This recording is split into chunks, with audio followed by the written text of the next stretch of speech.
I stay at a student house in Nusa Idaman, just one of many planned suburbs in Johor Bahru. These planned developments advertise their artists' impressions, promising us a land of community, where people can walk around freely and go to shop at nearby malls. But in reality, between our houses and the bus stops are long, barren roads, completely unsuitable for pedestrian use. I decided to just walk out to some of the bus stops in my area and see what it was like.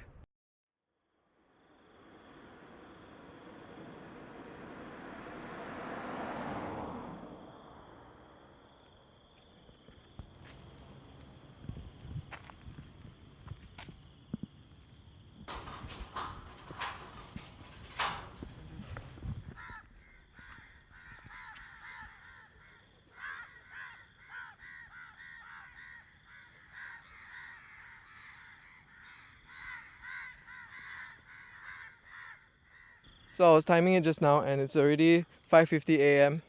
and we've been walking for 15 minutes. I think in the dark part of this road it's been 10 minutes and now we can see there is light. Most of the people in my area work in Singapore for the better pay and many resort to commuting by bus to save on costs. I asked some of them what they thought of taking the buses here. Normally, the bus will drop the people here, so when we go time, the bus will pick up us. But this bus stop doesn't have any signs. Yes. Do you think it would help if there were signs? Yeah, sure lah. 他们没有放那个，怎样讲呢？所以就你要懂哦，你每天在那边等巴士，你就懂哦。就是这样子哦。这里应该有和没有都应该是没有差别。只有人多的话，你就会很挤啦，就是站哦，所以变成有时候会有一点要抢的那种。下雨的话，因为如果下雨的话是有 bus stop 啦，就是很不好要拿雨伞哦。因为通常只有总站才会看到时间表的，在我们这种小 bus stop 啊，你是不懂巴士大概几点来的，除非每天踏啦。是啊，外面那对面等啊，没有在做啊。是啊，在地上做了，做比较好的。新加坡啊，他们有在拍哦，资料啊。去哪里？去哪？什么车？什么号码？去哪？我们这边没有。有个大牌哦，什么号码？去哪里？要等到。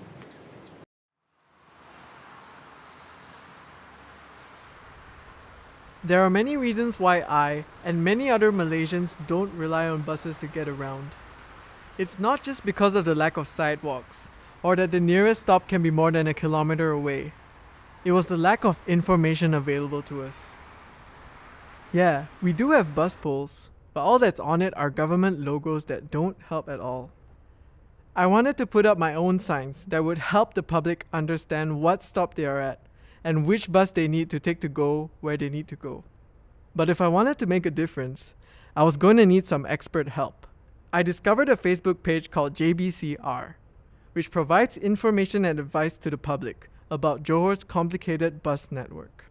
I got into contact with the two Singaporeans behind the page. I found out that they also launched an ambitious website, businterchange.net. It aimed to fill a gap in the public transport information offered by the few bus operators who bothered to put up any information at all. Actually, signs can be easily created through the computer and with a simple design, as long as it indicates which buses that calls at the bus stop.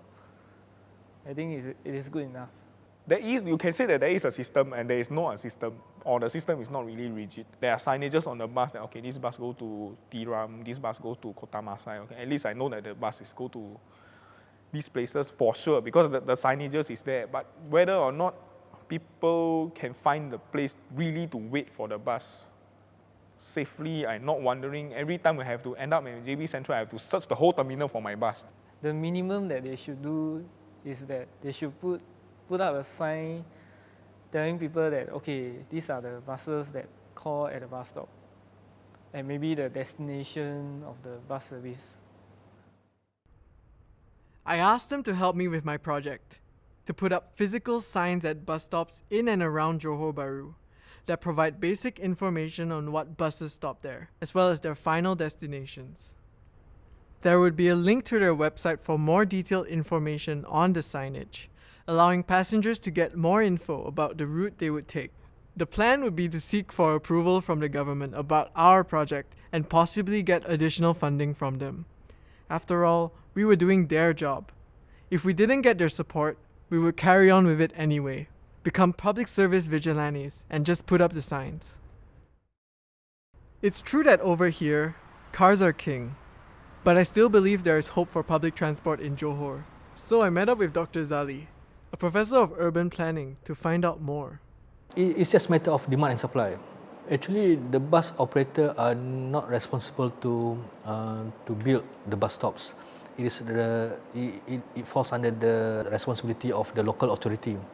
Now, if there are a lot of bus users, so you see that the local authority would normally build a nice bus stop at that area. But if there are not many users, having a bus stop, build up bus stops may not be economically feasible. So the bus operator must work together with the local authority.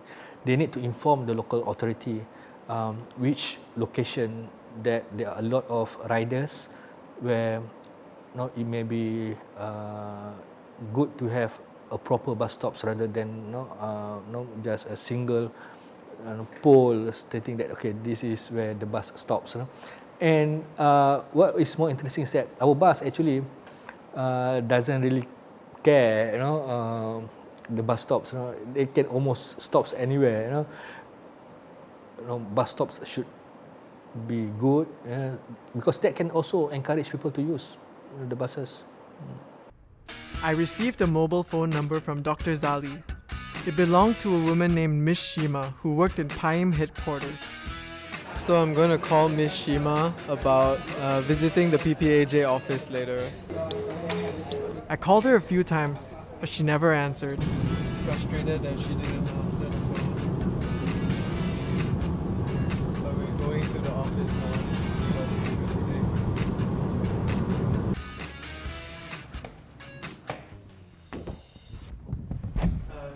Hi. Are you reception? No. Oh, okay, sorry. We are close already. Oh, close already. Yeah. Now it's only 2:40. Yeah, we are very early. Oh, because of the holiday? Yes, we're going back. Oh. Okay.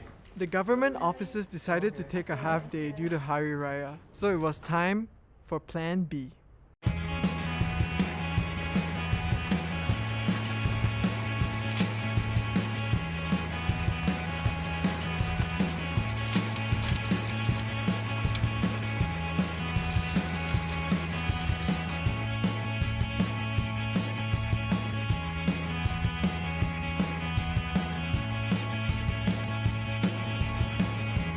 Our children will always hear men to tell of distant years. Our gilded age may come and go. Our crooked dreams will always glow.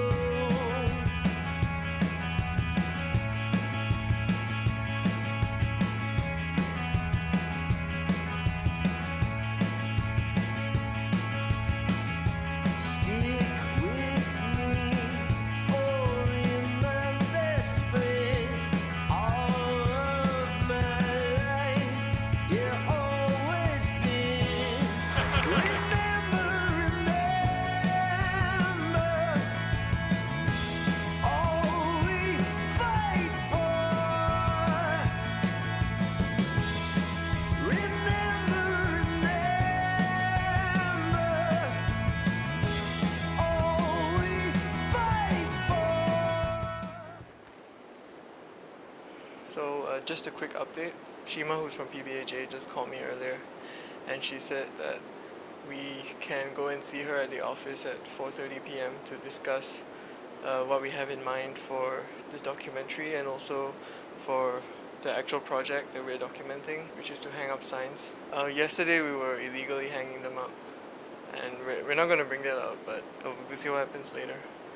Paim got back to me and set up a meeting between us and JBCR. They didn't allow us to shoot, so we couldn't get much. We showed them our designs, and they were actually very impressed. How did you feel about the discussion just now? It was great. Just to explain just now, we were at the Paim office discussing about the signage that we were going to put up and that we already illegally put up earlier, and they actually gave us approval for it already, right? Yeah, and then they just said put our contact information there as well so that customers can talk to them about it. Yeah, just to show whether it's useful. So yeah, overall, it's just really good, right?